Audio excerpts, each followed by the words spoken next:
दोस्तों, क्यूटी विधानसभा में कितनी समस्याएं हैं, इस बार चुनाव का क्या मुद्दा रहेगा, किन किन समस्याओं पर लोग आवाज उठा रहे हैं, किन समस्याओं की निदान का अति आवश्यक है, इन सभी विषयों पर बात करने के लिए आज हमारे साथ मौजूद है क्यूटी के एमएलए प्रत्याशी धीरज कुमार यादव। आइए सुनाते हैं उनकी पूरी कहानी और क्या उनका विजन है, क्या रीजन है, आप खुद ये कहानी सुनकर जान लेंगे।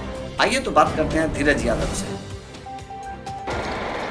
देखिए, मैं सबसे पहले आप लोगों को धन्यवाद देना चाहता हूं जो क्यूटी की आवाज़ को पूरे मिथिलांचल में आप सार्वजनिक करने जा रहे हैं, इसके लिए मैं धन्यवाद देना चाहता हूं। रही बात क्यूटी का, क्यूटी में बड़ा गंभीर और बड़ा महत्वपूर्ण स्लोगन है और उस स्लोगन को मैंने दिया है कि क्यूटी ही नहीं, बिहार में क्यूटी पहला कंस्टिट्यूएंसी है। बिहार के अंदर 243 कंस्टिट्यूएंसी है विधानसभा, लेकिन क्यूटी पहला कंस्टिट्यूएंसी है जहां से आज़ादी के बाद आज तक क्यूटी के माटी पानी पर, क्यूटी के खेत खलिहान में काम करने वाला, संघर्ष करने वाला, क्यूटी की जनता की सेवा करने वाला, क्यूटी के दुख सुख में खड़ा रहने वाला, क्यूटी के मान सम्मान इज्जत आबरू की रक्षा करने वाला को आज तक प्रदुत करने का मौका नहीं मिला। ये जो हमारी क्यूटी माता के ऊपर जो कलंक लगा हुआ है, क्यूटी के नौजवानों के ऊपर जो कलंक लगा हुआ है, इस कलंक को मिटाने के लिए हम लोग निकल पड़े हैं। और क्यूटी में मैंने नारा दिया है कि क्यूटी अब लोकतांत्रिक आज़ादी मांग रहा है और क्यूटी की आज़ादी की जिम्मेदारी आग के तरफ फैल गया है। और क्यूटी की आज़ादी की जिम्मेदारी गांव का गरीब, गुरबा, दलित, शोषित, वंचित, सामान्य वर्ग के लोग, छात्र, नौजवान सभी ने इस जिम्मेवारी को अपने कंधे पर लिया है। और मुझे लगता है कि निश्चित रूप से इस बार क्यूटी की आज़ादी का झंडा क्यूटी के लोग क्यूटी के शहर जमीन पर गाड़ेंगे। क्या यहाँ पर समस्याएं हैं क्यूटी प्रखंड में, जिसको आप दुरुस्त करेंगे? देखिए, वहाँ तो सबसे पहले हम लोग लोकतांत्रिक ढंग से गुलाम हैं, सबसे बड़ा चैलेंज हमारा वहाँ है।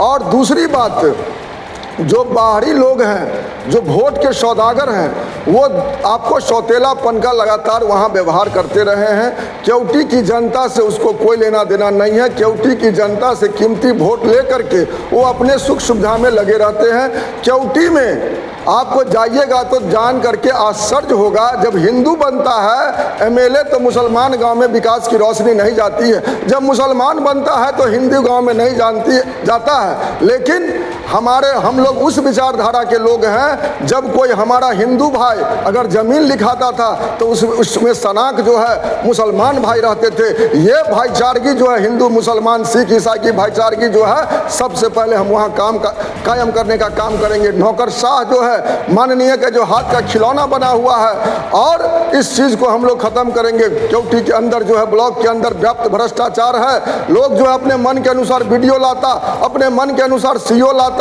अपने मन के अनुसार जो थाना प्रभारी लाता और उसके इशारा पर नाचने का काम करता है। और उसका जीता जागता उदाहरण है क्यूटी में विगत लोकसभा चुनाव में जो है, वहाँ दो निर्दोष लोगों को इलेक्शन के दरमियान, एमपी इलेक्शन के दरमियान जो है हिरासत में लिया गया और वहाँ का सेक्टर मजिस्ट्रेट कहता है कि ये मेरा फर्जी साइन है। इस तरह की घटना लगातार हो रही है।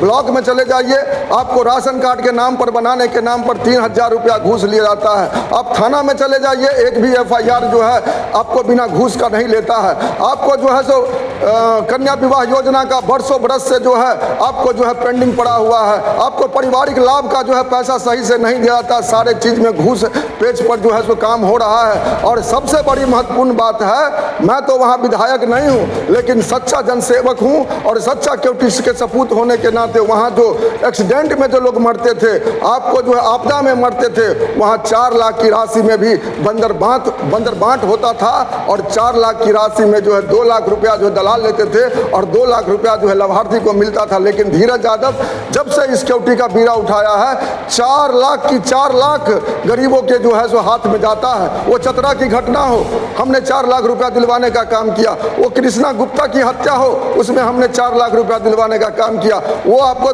दिघियार की घटना हो, वहाँ हमने 4 लाख रुपया दिलवाने का काम किया। वो लालू नगर की बात हो, वहाँ हम लोगों ने, सबसे महत्वपूर्ण बात जो है, जो पर्चा पे जब जमीन का सर्वे चल रहा था, लोगों के पास डॉक्यूमेंट नहीं था और लोग हमारे नेता आदरणीय मिश्री लाल यादव ने सदन में क्वेश्चन किया कि लोग सर्वे करवा रहे हैं, भूमि सर्वे, और भूमि सर्वे में किसी को डॉक्यूमेंट नहीं है। जो खुली आसमान के नीचे रह रहे हैं उनको पर्चा नहीं मिला, डॉक्यूमेंट नहीं मिला हुआ है। आपको जान के खुशी होगी, आपको चलते सदन में जो है बड़ी मजबूती में, बड़े मजबूत शब्दों में कहा था कि सरकार जो है वैसे लोगों को पर्चा दे। आपको जान के आश्चर्य होगा कि 168 लोगों का पर्चा बन के तैयार है, जिसका नेतृत्व हम लोग जमीन पर कर रहे हैं। और एक एक भूमिहीनों को मेरा, और हम लोग भूमि संघर्ष मोर्चा चलाते हैं, हम नेशनल कन्वेनर हैं भूमि संघर्ष मोर्चा के।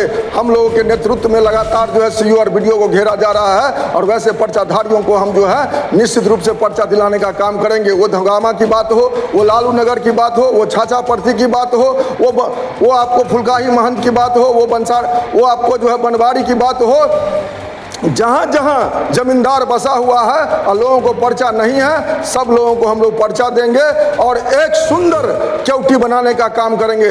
और सुंदर चौकी बनेगा तो निश्चित रूप से है दिन दुगुना रात चौगुना जो है विकास का गाड़ी आगे बढ़ता रहेगा। चौकी की जनता से क्या अपील करना चाहेंगे? चौकी की जनता से यही अपील करना चाहते हैं, जिस तरह से 200 वर्षों तक देश गुलाम था और हमारे स्वतंत्रता सेनानियों ने मजबूती के साथ आपको देश की आज़ादी में जो है लगे थे, उसी तरह से जो है आप हिंदू, मुसलमान, सिख, ईसाई, पार्टी, धर्म, जात से ऊपर उठ के केवटी की आज़ादी में आगे बढ़िए। और केवटी में जो हम लोगों का जो मिथक है, जो केवटी आज तक आज़ाद नहीं हुआ है, उसको निश्चित रूप से आज़ाद करवाने के लिए कंधे में कंधा मिला करके इस कीर्तिमान को हासिल करें। आपका परिचय एक बार? मेरा नाम इंजीनियर धीरज यादव है, मैं नेशनल कन्वेनर हूँ भूमि संघर्ष मोर्चा का।